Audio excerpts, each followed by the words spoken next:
So இன்றைக்கி ஒரு biggest மொமெண்ட்டுங்க. ஆனால் அதுக்கு முன்னாடி நம்ம ஜேடி விளாக்ஸோட 400 சப்ஸ்கிரைபர்ஸுக்கும் நம்ம விளாக்ஸோட 5000 சப்ஸ்கிரைபர்ஸுக்கும் எங்கிருந்துடா வந்துக்கிறாங்க மங்களா இருக்கு.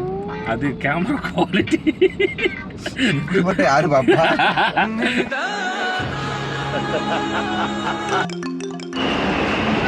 இதுதான்டா எச் லோவர். எல்லாரோட எதிர்பார்ப்புமே இன்னைக்கு தல தோனி வருவாரா மாட்டாரா? வராரு போட்டாங்க வராரு. சிங்கம் ஓடுது போடுறாங்க. ஸ்டேடியமே பயங்கரமா இருக்கு. நம்ம எதிர்பார்த்த அந்த ஒருத்தர் வரப்போறாரு இப்போ. தோனி தோனி தோனி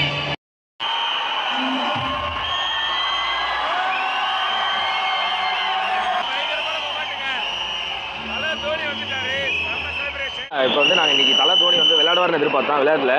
பட் எதிர்பாராத விதமாக ஒரு சர்ப்ரைஸாக ஒன்று நடந்துச்சு. அந்த அடுத்த இன்னிங்ஸ் போகிறது அந்த கொஞ்சம் கேப்பில் டக்குன்னு சிஎஸ்கே வந்து எல்லா பிளேயர்ஸும் உட்கார வச்சு எங்கே நம்ம சின்ராஸ் அக்கான் அப்படின்ற மாதிரி தலை தோனி வந்து எல்லாரோடையும் பயங்கரமாக ஃபோட்டோலாம் எடுத்து அந்த டைமில் டபிள்யூ பிளேயர்ஸ் ஒரு லைட்லாம் போடுவாங்கல்ல, அந்த மாதிரி போட்டு பாட்டே கிளம்பிட்டாங்க. என்ன பண்ணுற இதில் பார்த்தா வச்சு விக்கெட் எழுதான்னு பார்க்க நாங்கள் ஒன்று கண்டுபிடிச்சிருக்கோம் புதுசாக. அதாவது நம்ம அங்கே பார்த்தா தான் வந்து அடிக்கிறாங்க பயங்கரமாக, நம்ம வேற எங்கேயும் பார்த்துட்டு இருக்கோம். இதுலேயே பேர் அப்போ தான் விக்கெட் விடும். அச்சா இதுலேயே பாடுறா, ஏன்டா இப்படி பண்ணுறீங்க? இல்லை இவன் வந்து இதில் பார்த்தா தான் அங்கே விக்கெட் விடுது. ஆனால் இவ்வளோ பெரிய மேட்ச்சுக்கு வந்து இதில் பார்த்துக்கிட்டு இருக்கோம். ஆக்சுவலாக இந்த வருஷத்தோட மிகப்பெரிய பிராங்க்ஸ்டர் யார் தெரியுமா? தலை தோனி தான். இதோ வரேன், அப்புறம் வரேன், நாளைக்கு வரேன், அடுத்த நாள் விளையாட வருவார் அப்படின்லாம் சொன்னாங்க. கடைசி வரைக்கும் விளையாடவே இல்லை. சீசனாக முடிஞ்சு போச்சு. தோனி விளையாட வரா மாட்டாரா அப்படின்ற ஒரு விஷயம் ஒருத்தருக்கு மட்டும் கண்டிப்பாக நல்லா தெரியும். தோனிக்கு மட்டும் தான் தெரியும்.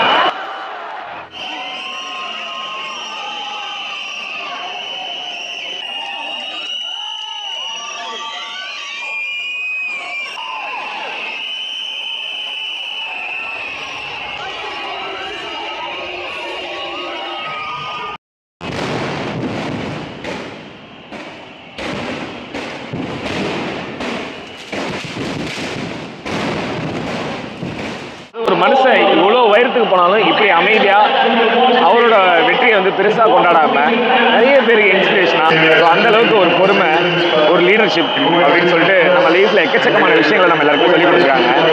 ஸோ இப்படி ஒரு மனுஷன் ஒரு பெரிய கொண்டாட்டமே இல்லாத ஒரு ரிட்டைர்மெண்ட்டை பார்க்கும்போது வருத்தமாக இருக்குது. ஸோ இப்போ வரைக்கும் அனௌன்ஸ்மெண்ட் கொடுக்கல, ரிட்டைர்மெண்ட்டான்னு தெரியல. அடுத்த சீசன் வருவாரான்னு தெரியல, விளையாடுவாரா